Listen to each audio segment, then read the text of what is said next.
It was a Tuesday night in November, and I was sitting alone in the parking garage of Mercy General, eating a granola bar I'd found at the bottom of my purse, because I hadn't left the hospital in 14 hours, and I couldn't remember the last time I'd had a real meal. My phone was in my lap. I kept looking at it, waiting for it to do something. Ring, buzz. Light up with a notification that someone, anyone, was thinking about us. It stayed dark. My husband had gone home 2 hours ago to shower and grab a change of clothes. He'd be back by midnight. Until then, it was just me and the granola bar and the hum of the fluorescent lights overhead, and the knowledge that somewhere on the 4th floor, our daughter was in a glass box with tubes in her arms and a machine helping her breathe. She was born at 31 weeks. Her name is Waverly. She weighed 3 pounds and 2 ounces, and she was the most beautiful thing I had ever seen in my life. I need to back up because none of this makes sense without the family part. And the family part is the part that nearly broke me. My name doesn't matter for this story. What matters is that I'm 31 years old. I grew up in a big family in suburban Ohio, and I spent most of my life believing that family shows up for each other. That was the whole point. You go to the funerals even when it's inconvenient. You drive through snowstorms to be at the hospital. You answer the phone at 2 in the morning. That was what we did. That was who we were. At least, that's what I thought. My husband's name is Cole. We met in college, got married at 27, bought a small house outside Columbus when I was 29. When we found out I was pregnant last year, the reaction from my side of the family was genuinely warm. My mom cried. My dad said, "That's wonderful, sweetheart," in the voice he uses when he actually means it. My aunt, my mom's older sister, the one I'll call Aunt Margot, sent a card with a $100 gift card to Bye Bye Baby and a handwritten note that said she couldn't wait to meet the newest addition. Cole's family is smaller and quieter. His parents live in Portland. They're reserved, the kind of people who show love through action rather than words. But they're good people. Steady people. My family's is louder, more numerous, and, I understand now, more complicated than I was willing to admit for most of my life. The pregnancy was going fine until it wasn't. I went in for a routine check at 29 weeks, and my blood pressure was high enough that my OB wanted me to stay for monitoring. 2 days later, they told me I had severe preeclampsia, and they were going to have to deliver early. I was not ready. No one is ever ready for this. I hadn't finished the nursery. I hadn't packed a bag. I had a list on my phone of things I still needed to do: install the car seat, wash the tiny onesies, decide on a pediatrician. And none of it was done because I still had 9 more weeks, and 9 weeks is a long time when you're living it. They took her at 31 weeks and 2 days. The delivery was fast and frightening. Cole held my hand the entire time. When she came out, she didn't cry, not right away, and those few seconds of silence were the most terrifying of my life.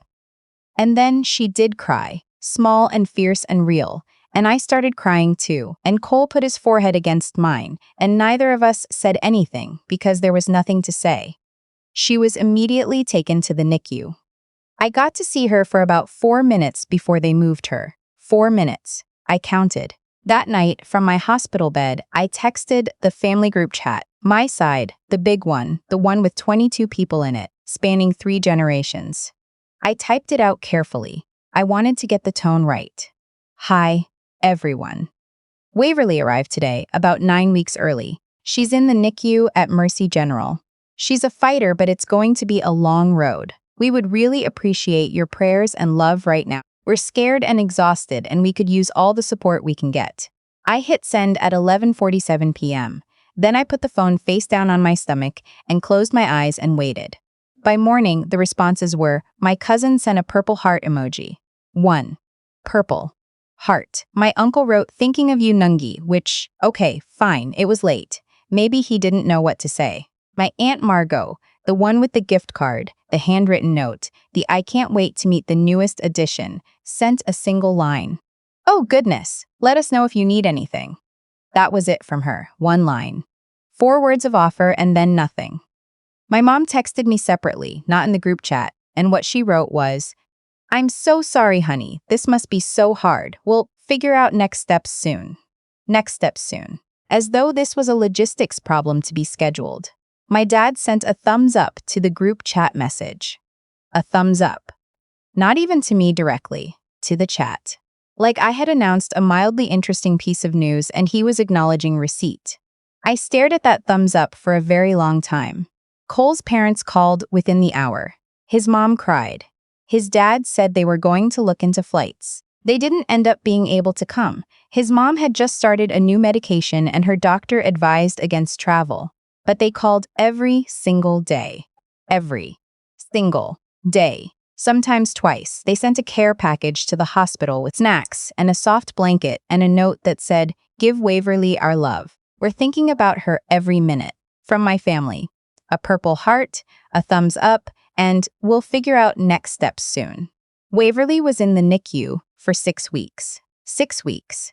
I know NICU parents who were there for 4 months. I know families who lived in those chairs for half a year. 6 weeks is not the longest road. I understand that. But when you are in the middle of it, 6 weeks is its own kind of forever. Cole had to go back to work after 2 weeks because we needed the insurance. We needed the income. We had a mortgage and bills, and the NICU stay was generating paperwork I couldn't even bring myself to open yet. So he went back to work, and he came every evening, and he stayed as late as he could, and on weekends he barely left. But during the week, during the long middle part of the day, it was mostly just me. I learned the rhythms of the NICU the way you learn a new language when you have no other choice. I learned the names of all the nurses. I learned which monitors meant something and which ones were just sensitive. I learned that the recliner in the corner of Waverly's Bay was more comfortable than the chair by the door, and that if I got there before 9, I could usually get a parking spot on the 2nd level instead of the 4th. I learned to bring food because I kept forgetting to eat. I texted updates to the family group chat every few days, not because I expected anything, just because it felt like the right thing to do, just because some part of me still believed that if I kept the door open, someone would eventually walk through it. Day 12. Waverly is off the ventilator. The nurses say, "She's breathing well." My cousin sent a flame emoji. Day 18. She gained 4 ounces this week. Doctors are cautiously optimistic. My Aunt Margot liked the message. Just liked it. The Facebook equivalent of acknowledgement. Nothing more. Day 24. I've been here every day. It's hard. I miss feeling like things are normal. My uncle wrote, "Hang in there." I don't know what I was hoping for. I think I was hoping that at some point someone would show up. Literally. Physically. Just appear in the NICU waiting room and say, "I'm here." That was all I wanted. I wasn't asking for much. I wasn't asking for anything complicated. I just wanted someone from my family to care enough to come. Nobody came. Not in 6 weeks. Not once. There was one exception, sort of. Around week 3, Aunt Margot called me. Not texted. Actually called. I was so surprised I almost dropped the phone. She asked how I was doing in that particular way people have when they're performing concern rather than feeling it. Warm voice. Careful words. The slight pause before each question that suggested she'd prepared them in advance. I told her I was exhausted. I told her some days I could barely drive home. I told her I was running on coffee and granola bars, and the kindness of the NICU nurses who sometimes brought me soup from the cafeteria. She said, "Oh, sweetheart, I had no idea it was that bad." I thought, you could have asked. You could have come. But I didn't say that. I just said I was managing. Then she said, your mom mentioned that you've been struggling emotionally, that the stress is really getting to you. I just want you to know that whatever you're going through, we love you." I said, "What do you mean, struggling emotionally?" "Just that this has been very hard on you mentally, which is completely understandable." Something in my stomach went cold. "Margot, yes, this is hard, but I'm not struggling mentally. I'm stressed. There's a difference." She got a little flustered. Said of course she didn't mean anything by it. Said she just wanted to check in. Said to give Waverly her love. She hung up after 11 minutes. I sat with that conversation for a while. I didn't know what to do with it yet. But I didn't forget it. Week 5 was the hardest. Waverly had to set back. Nothing catastrophic, a minor infection that was caught early and treated, but it extended our stay and reset my emotional state back to zero. I cried for about 4 hours on a Thursday afternoon in the family bathroom on the 4th floor, the one nobody uses. Cole held me and didn't say anything because there was nothing to say. That night, I fell asleep in the hospital chair next to her isolette. When I woke up, it was almost midnight. My phone had 38 missed calls. I thought something had happened to my parents. That was my first thought. Something happened, and I missed all of it because I fell asleep in a hospital chair next to my premature daughter. I called my brother back first. His name is Owen. No, wait, that name's taken. His name is Garrett.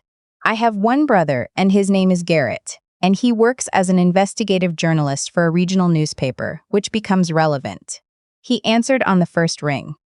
"Where have you been?" he said. "I fell asleep." "Garrett, what happened? Is it Mom? Is it Dad?" No. Everyone's fine. "I'm sorry, I didn't mean to scare you." He took a breath. "I need to tell you something, and I need you to stay calm." "You're telling me to stay calm after 38 missed calls." "Yeah, I know. I'm sorry." Another breath. "Okay, so, I ran into Aunt Margot's neighbor at the grocery store last week. You know how it is. Small world, whatever. And she mentioned, kind of casually, that Margot's had told her that you were going through some kind of mental breakdown, that you were emotionally unstable, and the family was worried about you. That it wasn't safe for people to visit because you were in a fragile state and needed space." I didn't say anything, and I thought that was weird. Garrett continued, "Because that's not what you've been telling me." So I started asking around, and it turns out Margot has been telling basically everyone, Mom, Dad, our cousins, a few of the aunts, that you were experiencing some kind of postpartum mental health crisis, that the doctors were concerned, that you needed quiet and not visitors. The silence from the group chat, the lack of anyone coming, the "we'll figure out next steps soon." It clicked. "She told them not to come," I said. "She told them you didn't want them to come. She told them coming would make things worse. She told them you were fragile and unpredictable, and that the best thing they could do was give you space and let you reach out when you were ready." I sat there in the dark hospital parking garage. I had walked to my car without really thinking about it, and I looked at the cement wall in front of me and I felt something shift inside my chest. "Why would she do that?" I said something. Garrett was quiet for a moment. "I've been thinking about that. You remember last Christmas when you and Cole didn't go to her thing? And she made that comment about how family should come first." I remembered. Cole's family had needed us that year. We'd chosen Portland over Margot's annual holiday party. And she'd been cool to me for about 2 months afterward. "She's also been telling people," Garrett said carefully, "that it was a little embarrassing. The early birth. The NICU, she mentioned something about how it looked bad, having a family member with a premature baby who had, and I'm quoting someone who was quoting her, complications. She sits on the hospital auxiliary board, the optics. The optics. My daughter, 3 pounds and 2 ounces, fighting every day to breathe on her own, and my aunt was worried about the optics. I didn't confront Margot that night. I didn't have the energy and I didn't have the clarity. What I did was call Garrett back after I'd sat in the parking garage for a while and ask him what he thought we should do. He is a journalist. I want to be clear about what that means in this context. It means he knows how to find things out, and it means he doesn't stop until he has enough. Over the next week, while I was still at the hospital with Waverly, Garrett did what Garrett does. He called family members individually, not to accuse but to ask. He said he was checking in and catching up. He asked how they'd heard about Waverly's condition. He asked what they knew and who had told them. He kept notes. What he found was consistent. Margot's had been the source of the mental health narrative for nearly every family member who had stayed away. In some cases, she had been direct. "The doctors," said Lauren. And I should clarify that's not my name. She would have used my actual name. Is struggling with a psychological response to the trauma and visitors could be harmful. In other cases, she had been more vague, more suggestive, planting the seed and letting people's assumptions water it. She had called my mom 3 days after Waverly was born and said she'd spoken to someone at the hospital. She implied a medical professional, though she never said that explicitly, leaving just enough wiggle room, who suggested the family hold off on visits while I stabilized. She had texted my dad directly, the morning after I sent the group chat message, and said, "Have you talked to Cole?" I'm a little worried about her mental state. The stress might be affecting her more than she's letting on. My dad, who responds to emotional complexity by going quiet and waiting for someone else to handle it, had seen that text and decided that yes, the situation was being handled by someone more equipped to handle it, and he did not need to insert himself. Hence the thumbs up. Garrett had screenshots. He had notes. He had, in the true spirit of investigative journalism applied to family drama, a clearer picture of what had happened than anyone else did. Then he set up a video call, not just with Marjo's and my mom and my dad and 3 of my cousins and 2 of my aunts, all at the same time. He framed it as a family check-in about Waverly's progress. He told them she was about to be discharged, and he wanted everyone to be on the same page. I was in the corner of the frame, a little off to the side. Cole was next to me. Waverly was asleep in my arms. Margot's didn't know I was there until the call started. I watched her face when she saw me. I watched something flicker across it. Surprise, yes, but also calculation. I could see her thinking. "Oh!" She said, "I didn't realize you'd be joining." "I wanted to be here," I said. There was a pause. Garrett let it breathe. He's good at that. Then he started talking. He said he wanted to share some things he'd learned while checking in with family over the past week. He said he hoped everyone would listen with open minds. He said he was saying this because he loved his family, and because what had happened to his sister over the past 6 weeks was something that needed to be addressed honestly. He went through it methodically. The narrative that had circulated, the source of that narrative, the specific things that had been said to specific people, and by whom. He didn't use the word lied. He said there was a version of events that was shared, and that version was not accurate. My mom, on her little video square, had her hand over her mouth by the time he was halfway through. My dad said nothing. He just stared at his hands. Margot said, "I think there may be some misunderstanding." And then I turned the camera toward Waverly. I didn't plan it exactly. It just felt like the right thing to do. I just turned the phone so everyone could see her. 5.5 weeks old. Tiny and real and there, breathing on her own now, with her little fist curled up next to her cheek the way she always slept. "This is my daughter," I said. She spent 38 days in the NICU. Cole and I were there almost every day, and the whole time I kept sending updates, and nobody came, and I couldn't understand why. Nobody said anything. "I understand now," I said. My mom called me that night.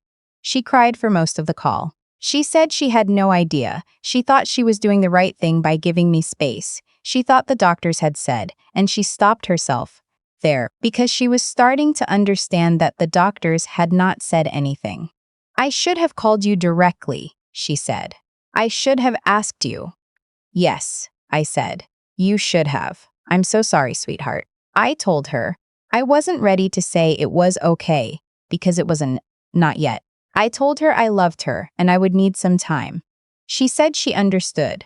My dad sent me a text the next morning. Not a thumbs up, an actual message. 3 sentences. He said he was sorry. He said he should have been there. He said he hoped I would let him meet Waverly soon. I read it 4 times. Some of my cousins reached out. My Aunt Delia, who I've always been close to and who I'd been hurt not to hear from, called and explained that she had genuinely believed I was in some kind of psychiatric crisis and hadn't wanted to intrude. I believed her. I forgave her. That one was easier. Margot called once. I didn't answer. She left a voicemail that I have never listened to all the way through. The first 30 seconds are some variation of, "I was only trying to help, and there was a lot of concern for your well-being," and I stopped it there. About 2 weeks after Waverly came home. She came home on a Thursday, the most ordinary, miraculous day. I got an email from Margot's. It was 3 paragraphs long. The first paragraph was about how much she loved the family and how difficult the last few months had been for everyone. The second paragraph said she had made some choices she regretted and that she had been coming from a place of genuine concern. The third paragraph said that she had spoken to the director of the hospital auxiliary board and arranged for a substantial donation to the NICU. She listed the amount, which I won't share here, to be made in Waverly's name, and that she hoped this gesture would be a step toward healing. I read it twice, and then I wrote back. I want to be precise about what I said because I spent a long time on it. I told her I appreciated that she had written. I told her I appreciated the donation to the NICU, genuinely, shiny, because that unit saves lives every day and any support it receives is good. But I told her that accepting the donation on Waverly's behalf felt like accepting an explanation for what had happened, and I wasn't ready to do that. I told her that if she wanted to make that donation in honor of Waverly, she was welcome to, but I would not be using it as a bridge between us. I told her that my daughter spent 38 days fighting to breathe, and I spent 38 days sitting alone in a hospital because my family believed a story someone chose to tell them, and that was not something a charitable donation could fix. I told her I wished her well. I sent it and put my phone down and went back to the couch where Cole was sitting with Waverly asleep on his chest, and I sat down next to them and I didn't cry. I didn't feel the release I'd expected. I just felt very tired and very clear. Waverly is 4 months old now. She is, by every measure, doing wonderfully. She hit her adjusted milestones. She eats like a champ. She has the most expressive eyebrows of any baby I have ever seen. Cole is completely besotted with her. His parents came to visit last month. His mom's health had stabilized, and I watched his dad hold Waverly for 45 minutes and not want to put her down. And it occurred to me that she had already been held more by people who live across the country than by most of the family who lives 20 minutes away. My mom has met her.